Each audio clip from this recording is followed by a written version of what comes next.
Dr. Evette here, and welcome back. It's almost spring, and I've got to get my shrubs and my trees fertilized. So today's video, that's what you're going to see me focusing on.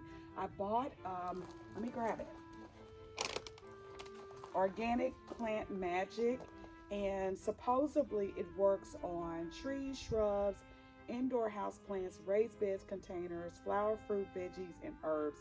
And it tells you to use 1 tablespoon per gallon. So it has fertilized a lot of things that I've been working on. And so I'm waiting to see what type of growth I get on my bushes and my shrubs just based on using this organic fertilizer. And then I'm going to plant up a rose and a few other things. So if you're interested, I'm a beginning gardener and I'm learning as I go, but keep watching.